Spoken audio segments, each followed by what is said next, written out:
Question, actually, statement. How do you feel as a stockpiling grocery person when someone refers to you as a hoarder? How does that make you feel? I don't think too good. I don't know. Let's talk about this for a second. That's if I could get my intro up. Come on, intro.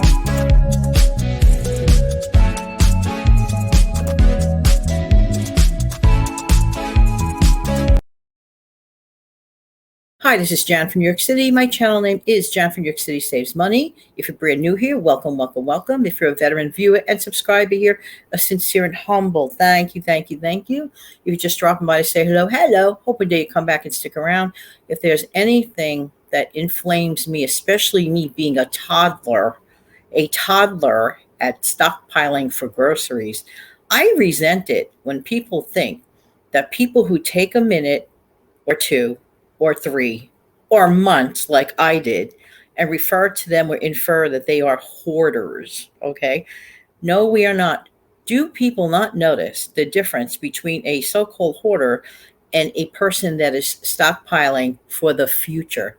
Number one, everything that I bought in teensy tiny increments over time. A hoarder is a person that does everything in one lump sum. Usually, panic shoppers tend to become hoarders. People who take the time to measure out things and carefully calculate, they are far from hoarders. What we are preparing for the possibility of a day when things are not available. There is an incredibly huge difference between a hoarder versus a grocery stockpile person that takes their time. You have joined me on my journey. You have seen when my shelf was barely filled with a few cans of vegetables and soup, and you see how it's slowly but steadily growing. There is an incredible difference. When it comes to like bathroom tissue and stuff, I just want to share an experience here in New York. Back a couple of years ago when everybody was going bananas about bathroom tissue, I didn't, because number one, never ran out in New York City. Never did.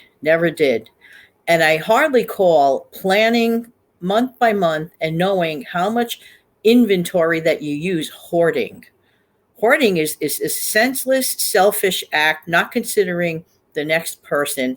And actually, sometimes people, they have some sort of a mental condition of which they do not even realize they are, quote, end quote, hoarding for different various reasons. And there's no judgment, because that should be under, a supervised medical situation, in my opinion.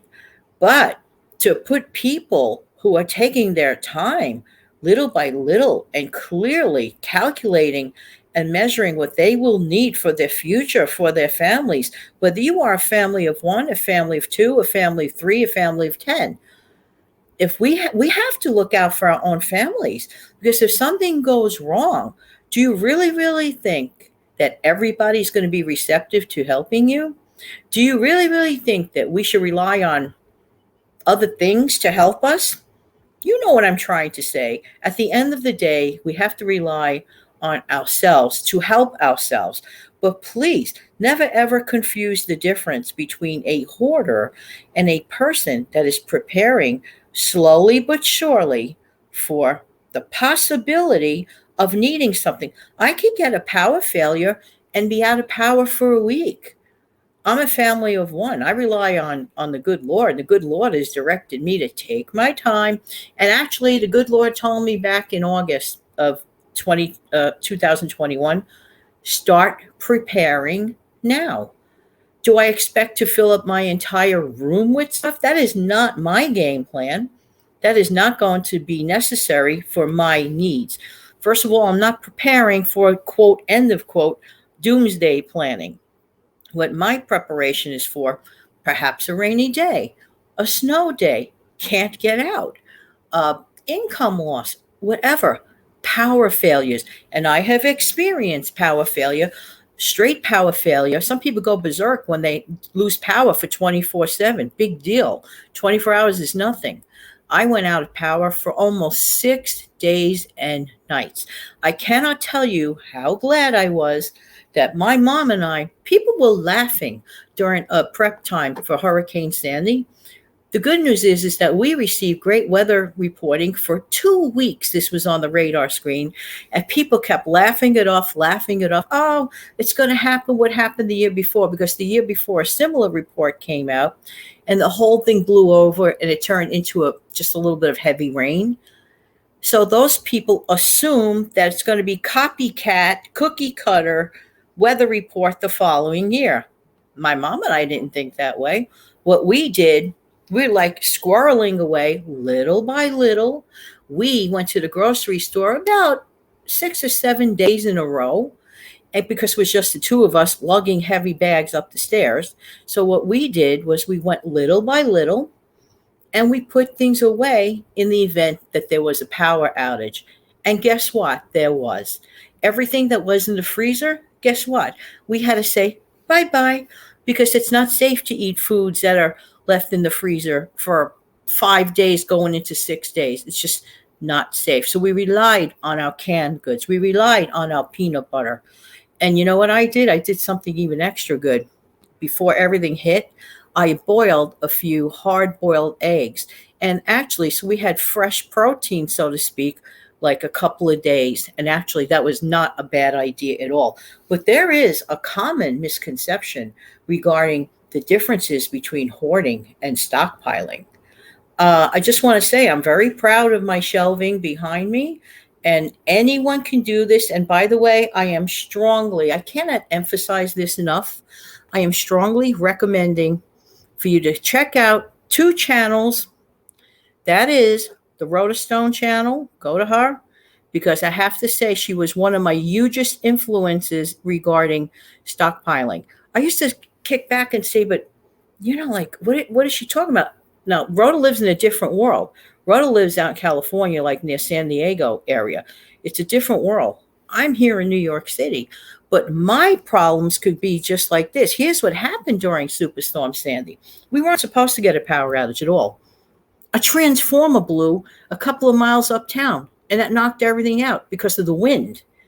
Otherwise, we would have avoided it. I know people who lived on opposite sides of the street that had power, but our side had blocked in. It was really weird. There was price gouging. It was a nightmare. The tunnels were shut. The bridges were closed. Trucks couldn't get in. We rely constantly on the deliveries of wonderful truck people, wonderful drivers, wonderful people who stick their neck out every day.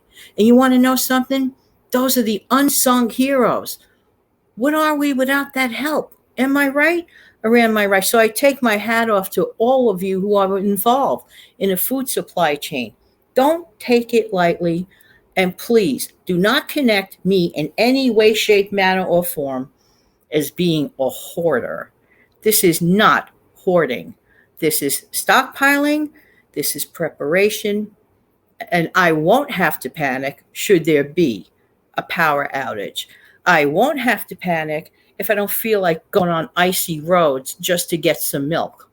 No, I'm going to be a prepared person by slowly taking it little by little, and collecting what I need for this family of one. In the meantime, this has been Jan from New York City, and I hope this clears matters up. You have an amazing, fantastic day. I'm going to try to close the show out and give you a wave. Come on.